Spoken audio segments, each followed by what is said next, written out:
Science fiction enthusiasts have long contemplated and perhaps hoped for signs of intelligent life elsewhere in the universe. Talk of aliens in real life, on the other hand, has often been met with snickers or even derision. But what about when it's a leading astrophysicist from an Ivy League university pointing to, among other things, a verified sighting of something that's very hard to explain away as a natural phenomenon? With us to make the case is Avi Loeb. He is the author of Extraterrestrial, the first sign of intelligent life beyond Earth. He is the Frank B. Baird Jr. Professor of Science at Harvard University, where he chairs the Astronomy Department and directs the Black Hole Initiative. Avi Loeb joins us now from the place they call the hub of the universe. That's Boston, Massachusetts. And it's great to have you on our program tonight. How are you doing, Avi? I'm doing great. Thanks for having me. And there is no center to the universe. Sorry to break the news. Well, that'll come as news to people in Boston because they call themselves the hub of the universe, as you and I both know. Let's start with an excerpt of your book here, shall we? Are we alone, you ask? Over time, this question has been framed in different ways. Is life here on Earth the only life in the universe? Are humans the only sentient intelligence in the vastness of space and time? A better, more precise framing of the question would be this: throughout the expanse of space and over the lifetime of the universe, are there now or have there ever been other sentient civilizations that, like ours, explored the stars and left evidence of their efforts? I believe that in 2017, you write, evidence passed through our solar system that supports the hypothesis that the answer to the last question is yes. Okay, as we unpack that, let's check the history here. Within your field, how seriously has this question of extraterrestrial life, in your view, been taken? Not sufficiently seriously, because that's one of those questions that will affect the future of humanity, our aspirations in space, the way we perceive our place in the universe, our goals, and our long-term future. And so on a question like that, we should invest most of our resources. Instead, what happens is the mainstream studies, for example, the nature of dark matter, which is an important question. Most of the matter in the universe is not fully understood. The nature of it is not known. But we invest billions of dollars trying to figure out what it is. That would have relatively minor impact on our daily life. Now, what we know is that the sun is a relatively late bloomer, that most stars formed billions of years before the sun. And moreover, a substantial fraction of them, somewhere between a few percent to 100%, have a planet the size of the Earth, roughly at the same separation. So Albert Einstein was not the smartest scientist who ever lived since the Big Bang, 13.8 billion years ago. It's very likely that there was a smarter scientist on an exoplanet around another star billions of years ago. And the civilization who benefited from the wisdom of that scientist could have sent probes that by now would have filled the Milky Way galaxy. In fact, I calculated the other day that if we were to invest all the resources that we now put into military expenses in exploring space, we could populate 20 stars with 1 million CubeSats every year. And within 1 billion years, we will fill up the Milky Way galaxy with 1 million CubeSats around every star. So the question is, do we live in such a reality? I mean, it's very likely that there was a civilization before us, given that there are tens of billions of other stars, like the sun, that predated the sun. And then even if one of them was peace-loving and space exploring rather than engaged in fighting, then, we could live in a reality where probes are around us and we have packages in our mailbox. And instead of trying to listen to radio signals, as we did in the past 70 years, just like waiting for a phone call, we could search our mailbox and look for packages. I think the way you put it in the book was we'd have to be awfully arrogant, given the way you've just described it, to assume that we're the only intelligent life forms in this vast universe and galaxy of ours. Fair to say? Definitely. We tend to think that we are at the center of the stage. We thought that we are at the center of the universe. And as you said, Bostonians still think so. But in fact, we now know that the Earth moves around the sun. Just recently, there was an image of the Earth moving around the sun from the Orion spacecraft that moved behind the moon. And So we know that, and we also know that we arrived late. Just over the past few million years, the human species came to exist, and that's a small fraction, one part in 100 million of the time history of the universe since the Big Bang, 13.8 billion years of history. So if you arrive late to a play and you are not at the center of the stage, the play is not about you. And that's a very simple message that we fail to understand, because my colleagues still consider the possibility of an intelligent species out there that predated us to be an extraordinary claim. I say, it's arrogant of us to think otherwise. It's not extraordinary at all to think that someone like us existed. Well, let me take you back not 13 billion years, but 5 years and a few months. October 19th, 2017. What happened? A telescope in Hawaii called Pan-STARRS that was constructed to find near-Earth asteroids, rocks that could endanger our existence here on Earth. We know that the dinosaurs were killed by an asteroid the size of Manhattan Island that collided with Earth 66 million years ago. We want to prevent it, so we are monitoring the sky. And Pan-STARRS, this telescope in Hawaii, was looking for near-Earth objects. It tagged one of them on October 19th, 2017. And then when analyzing the data, it became clear that this object is moving too fast to be bound to the sun. And so it came from outside the solar system. That was the first interstellar object given the name Oumuamua, which means scout in the Hawaiian language. And at first, everyone thought, oh, it's a rock from another star, just like the space rocks, the asteroids, the comets that we see in the solar system. But then it looked like this one is unfamiliar in its properties. It was reflecting sunlight, and as it was tumbling every 8 hours, the amount of sunlight reflected changed by a factor of 10. And that meant that it has a very extreme shape. Most likely pancake-like, flat. And then it was pushed away from the sun by some mysterious force without showing any cometary tail. There was no evaporation from it, visible to our eyes, visible to the Spitzer Space Telescope that was looking very deeply around it for any carbon-based molecules, nothing. So the question is, what is pushing it? And I suggested that it's the reflection of sunlight. And for that, the object had to be very thin, sort of like a sail, and nature doesn't make such objects. So I suggested maybe it's artificial. And since then, 3 years later, in September 2020, there was another object discovered by the same telescope in Hawaii, which was pushed away from the sun by reflecting sunlight, no cometary tail. And then it was realized 3 weeks later that it's actually a rocket booster from a 1966 launch by NASA.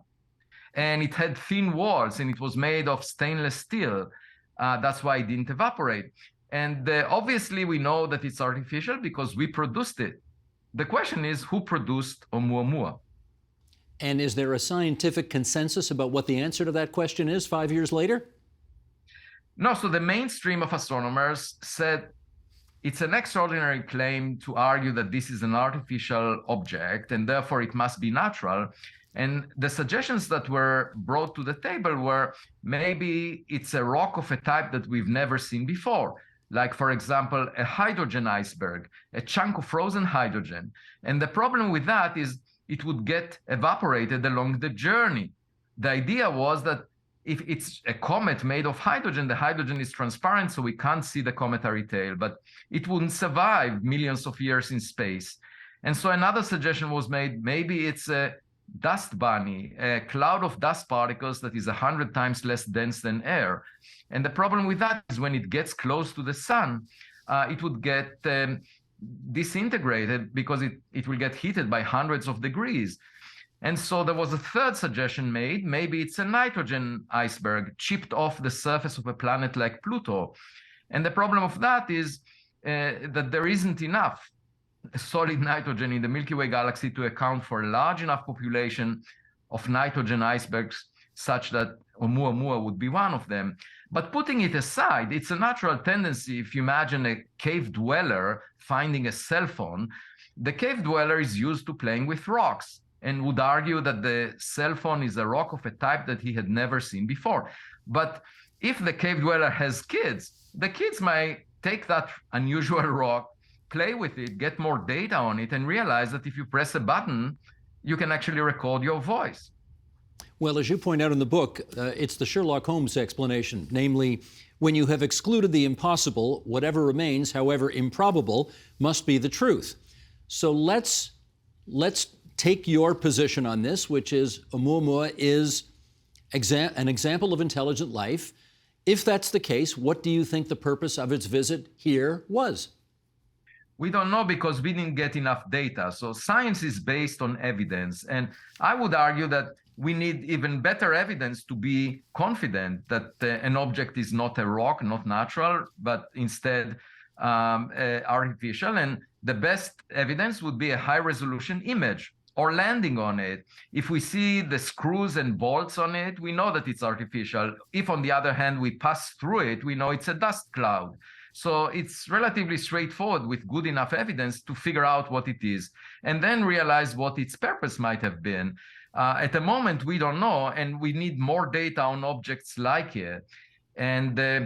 But I would say that this basically intrigues me enough to establish a research program that looks for artificial objects from other civilizations. And I established it after my book was published. It's called the Galileo Project. A few multi-billionaires came to the porch of my home and gave me research funds that I'm using. And I'm very excited to mention that with my student, we discovered 2 meteors. These are objects that collided with Earth that arrived before Oumuamua. One of them in January 2014, and the second in March 2017. And they were roughly 0.5 meter to 1 meter in size. And they moved so fast that they must have arrived from outside the solar system. And both of them are the toughest objects that were ever detected as meteors in the meteor catalog that has 273 objects. So we're going to Papua New Guinea, where the first one exploded. And we are planning to scoop the ocean floor for the fragments from this meteor to figure out its composition, because the material strength was extremely unusual. And maybe it's a spacecraft, maybe it's made of stainless steel. We don't know. And the only way to find out is to collect the evidence. So that's one branch of the Galileo project. And the other is to find another object like Oumuamua, take a close-up photo, because they say a picture is worth 1,000 words. In my case, it's worth 66,000 words, the number of words in my book. I would much rather show a set of photos than spend all the time writing the book. Understood. Well, okay, you're obviously getting a lot of pushback to your interpretation of what happened 5+ years ago. Let's do another quote from your book, in which you put this on the record. The fact that scientific consensus strongly favors the more conservative and restrictive of these 2 possibilities, the explanations, says less about the evidence than it does about the practitioners and culture of science itself. You often talk about the experience of Galileo, whose science went up against the whole belief system of the Catholic Church of the day. What kind of belief system do you think you are butting heads with right now? I think it stems from the wrong motivation that is often pervasive in academia, which is people are motivated by their ego rather than by trying to figure out nature. And very often experts get their reputation, their stature, their honors, awards, as a result of a celebration of past knowledge, things that they already know. And they establish echo chambers of students and postdocs that repeat their mantras rather than encourage innovation. So if there is an expert that worked on space rocks for decades, and in fact, I sat next to such an expert in a colloquium about Oumuamua, when we left the room, the expert said, Oumuamua is so weird, I wish it never existed. And why would he wish that it never existed? Because it threatens the past knowledge that we have. And in a way, it alerts us to something new. And there is a lot of resistance to that because of people's egos, and because they were not involved in the discovery, and so they would try to push back to sort of shove it under the rug and move on and argue that it's natural, just like all the previous rocks that we had seen. The second thing is this subject has some stigma on it because there is science fiction, there are unsubstantiated claims of visits by aliens, and the scientific community doesn't want to touch that. And that's, again, the wrong attitude, because 1,000 years ago, there were people arguing that the human body has a soul, and therefore it shouldn't be dissected. There shouldn't be any medical operation. And obviously, we know that to be wrong. But if scientists were to say, okay, we don't want to touch this subject because it's controversial, then we wouldn't have modern medicine the way we have it. But the other thing to keep in mind is that in physics, in particular, theoretical physics, for 50 years, people are discussing extra dimensions, the multiverse, string theory. These are concepts that are extremely popular, that are celebrated as the mainstream, yet there is no evidence to support them. And you ask yourself, why is that celebrated when, if you get some unusual evidence about an object in the sky, nobody wants to consider the hypothesis that it might be artificial? And the answer is because sophisticated mathematics gives you a sandbox to demonstrate how smart you are. So obviously, the theoretical physicists engaged in string theory are quite happy to do that because they demonstrate that they are smart. But the point is, we are supposed to figure out nature, not to show off. And that's what I find missing. And very often I see myself in this context, like the kid in Hans Christian Andersen's story, saying the emperor has no clothes. And I really believe that I behave like a kid. I grew up on a farm, and I still maintain my childhood curiosity. I'm not worried about how many likes I get on Twitter. That's not really the issue, especially on a subject as important as this one. Having said that, well, I shouldn't say it. I should ask you, would it change our sense of who we are and our sense of uniqueness about humanity if we had to ultimately acknowledge that we are not alone in this universe? I think the more difficult question is, if we figure out that we are not the smartest kid on the cosmic block, what do we do? Because that will be a blow to our ego. And I noticed that when my daughters grew up and I took them to the kindergarten, obviously the first day in the kindergarten was a psychological shock when they saw smarter kids. And if you ask yourself, what's the likelihood that there was someone smarter than us? It's very high, because we developed our science and technology only over the past century. The quantum mechanics that allows the two of us to converse, it's the basis for the internet, for cell phones, for computers. That was discovered just 100 years ago. And most likely, if there is an advanced civilization, it's much more advanced than us. It had millions or maybe even billions of years to develop its science and technology. And so when we will encounter a gadget from another civilization, it would look like magic to us. It might look like an approximation to sort of a miracle or a divine entity. And in that sense, it's an opportunity for us to learn about our future, our technological future. So I see it from a point of view of cosmic modesty as the way for us to advance in our class of intelligent civilizations. We can do it ourselves on our own as we develop our science and technology, but if we see a smarter kid on the block and we look over the shoulder of that kid, we might be able to make a leap into the future and learn something really fundamental that would take us a while to learn ourselves. I take your point, but do we not also have to assume that we are awfully interesting people as a species? Because after all, why would extraterrestrial beings go to the trouble of creating such technology that would lead them to us and make them interested in us? No, they would not arrive here because they were interested in us, because humans, the human species started a few million years ago. And any such trip, if it's propelled by chemical propellants, any such trip would have started half a billion years ago if it came from the edge of the Milky Way galaxy. And that's a long time ago. The Earth was not that interesting at that time. So the only thing I can think of is that they are visiting many habitable regions around many stars. As I mentioned before, you can send such probes to lots of stars. And my guess is they would be equipped with artificial intelligence if they are functional. And as to the goal of what they are seeking, what they want to accomplish, that depends on what we find. We cannot guess what they are looking for. One possibility is to seed life in the way that they want to on other planets. Another one is to figure out if there are resources in around different stars. But at any event, my guess it will probably be technological gadgets, not biological creatures that visit us. And we should explore the sky without prejudice. There is another approach, which is basically to say, okay, well, there are also some civilizations that are more primitive than we are, the way we were 1 million years ago.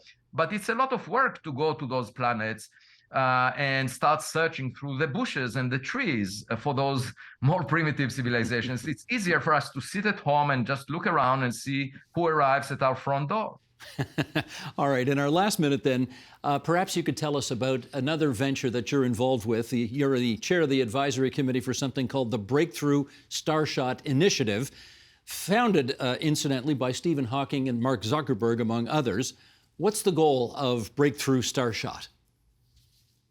The idea is that we usually look at the stars, but there is a way to get there, to get to the stars within our lifetime.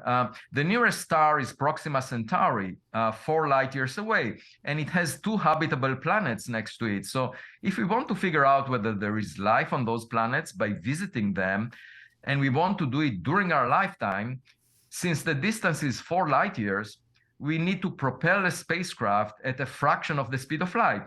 If it's a fifth of the speed of light, the journey will take 20 years. Now, how do you get a spacecraft to a fifth of the speed of light? By pushing it with light. Chemical rockets are very limited in their speeds, up to maybe 1% of the speed of light. So the idea here, the concept is to have a very thin film of material, the size of a person, that weighs a few grams and being pushed by a powerful laser from Earth to a fifth of the speed of light, going in the direction of Proxima Centauri, arriving there with a camera within 20 years. That's the concept, and we are working on the technologies necessary to make it real. The book is called Extraterrestrial, The First Sign of Intelligent Life Beyond Earth. It's an absolutely fascinating read, and we are delighted that it has brought Professor Avi Loeb from Harvard to our airwaves tonight.